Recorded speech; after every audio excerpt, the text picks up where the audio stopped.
Group 1 అంశంపై TGPSC కీలక నిర్ణయం తీసుకుంది. సింగిల్ బెంచ్ ఇచ్చిన తీర్పుపై డివిజన్ బెంచ్ కు వెళ్లాలని డిసైడ్ అయింది. కోర్టు ఆదేశాల ప్రకారం రీవాల్యుయేషన్ చేస్తే టెక్నికల్ సమస్యలు రావచ్చని తెలంగాణ పబ్లిక్ సర్వీస్ కమిషన్ అభిప్రాయపడింది. ఈ కేసులో ఇరు వర్గాల వాదనలు విన్న న్యాయస్థానం జనరల్ ర్యాంకింగ్స్ ను రద్దు చేస్తూ ఉత్తర్వులు ఇచ్చింది. రీవాల్యుయేషన్ సాధ్యం కాకపోతే మళ్లీ మెయిన్స్ ను నిర్వహించాలని హైకోర్టు స్పష్టం చేసింది. 8 నెలల్లోగా మళ్లీ మెయిన్స్ ను నిర్వహించాల్సి ఉంటుందని తెలిపింది. గ్రూప్ 1 పరీక్షలో ప్రిలిమ్స్ కు మెయిన్స్ కు వేర్వేరు హాల్ టికెట్ ను జారీ చేయడంలో పరీక్షా కేంద్రాల కేటాయింపులో పారదర్శకత లేదని సింగిల్ జడ్జి బుధవారం తీర్పిచ్చారు.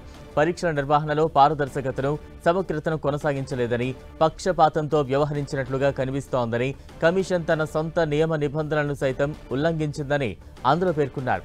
గ్రూప్స్ పరీక్షలు రాసిన వారి సంఖ్యపై పొంతన లేని సమాధానాలు చెబుతోందని, మూల్యాంకనం కోసం చేసిన ప్రొఫెసర్ల ఎంపికలోనూ పారదర్శకత పాటించలేదని, ఫలితంగా తెలుగు మాధ్యమ అభ్యర్థులకు అన్యాయం జరిగిందని న్యాయమూర్తి పేర్కొన్నారు.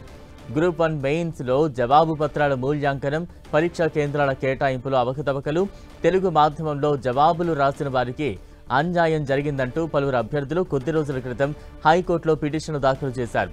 పిటిషన్లపై జస్టిస్ నామవరపు రాజేశ్వరరావు సుదీర్ఘ విచారణ చేపట్టి తీర్పును వెలువరించారు.